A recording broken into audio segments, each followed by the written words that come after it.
Bismillahirrahmanirrahim. Assalamualaikum warahmatullahi wabarakatuh. Baik, perkenalkan nama saya Hasni Asis, NIM 20165 dari kelas C.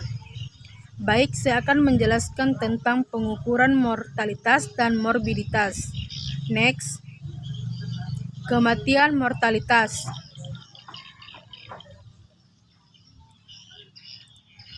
Mortalitas salah satu dari 3 komponen proses demografi yang berpengaruh terhadap struktur penduduk.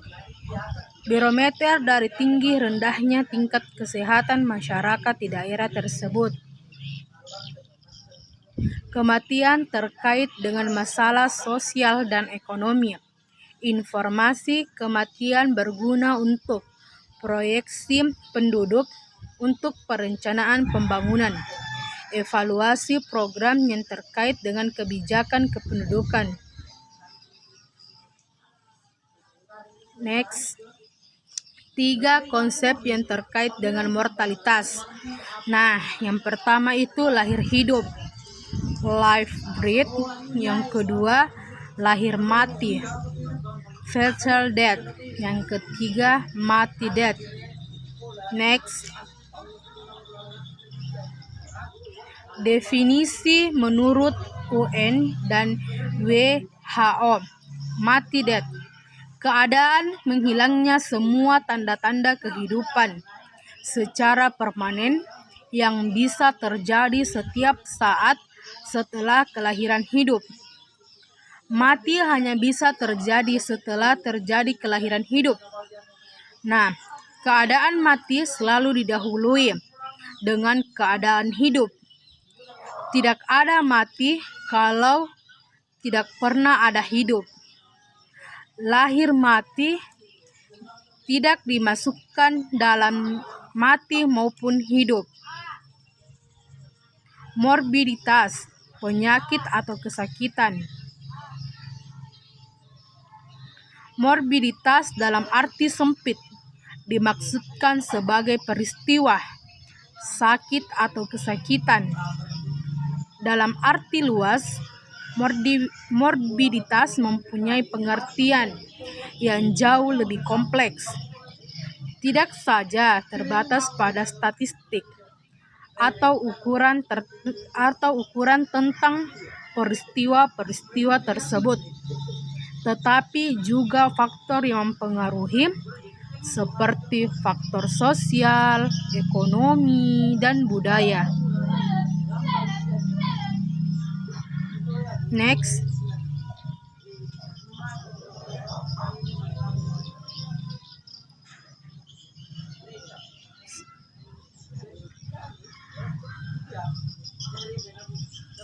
selanjutnya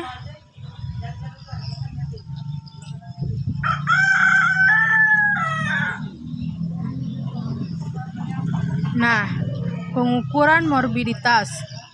Ada 2 jenis penyakit dan lama sakit. Keadaan sakit lebih bersifat subjektif atau privilege daripada objektif. Selanjutnya, adapun peristiwa-peristiwa kematian janin.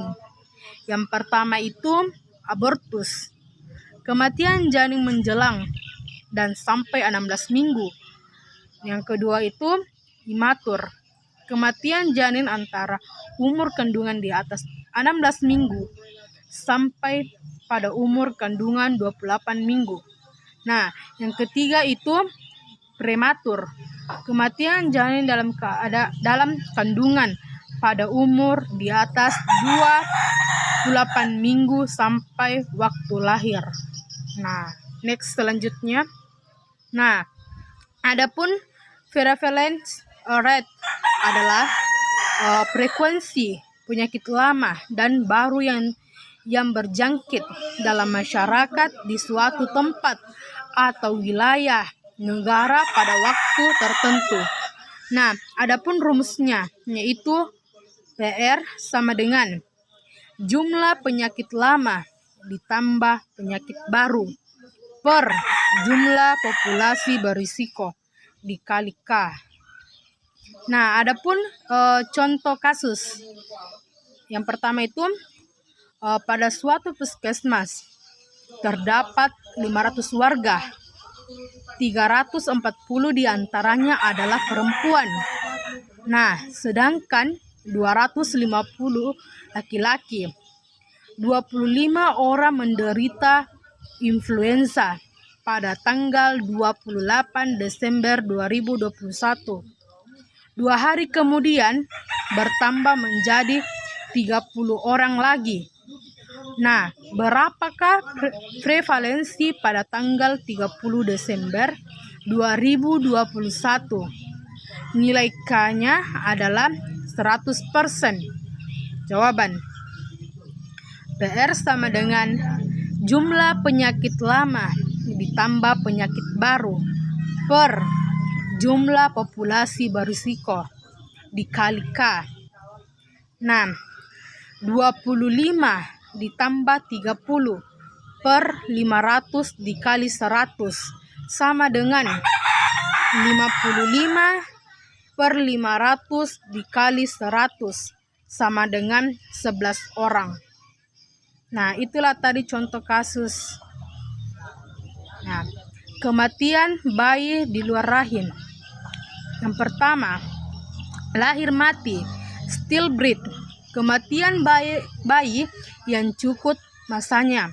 Pada waktu keluar dari rahim tidak ada tanda-tanda kehidupan. Yang kedua itu kematian baru lahir, neonatal death. Kematian bayi sebelumnya berumur 1 bulan tetapi kurang dari 1 tahun. Nah, yang ketiga itu kematian lepas baru lahir, post neonatal death. Kematian bayi setelah berumur 1 bulan tetapi kurang dari 1 tahun. Nah, yang keempat itu kematian bayi, infant mortality. Kematian setelah bayi lahir hidup hingga berumur kurang dari 1 tahun. Next, sumber data mortalitas penduduk. Yang pertama itu registrasi penduduk. Nah, yang kedua itu penelitian, survei.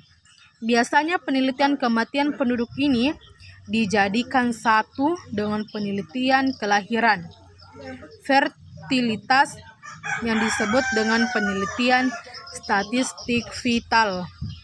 Next. Terima kasih. Nah, cukup sekian dari penjelasan saya. Jadi, wabillahi taufiq wal hidayah. Wassalamualaikum warahmatullahi wabarakatuh.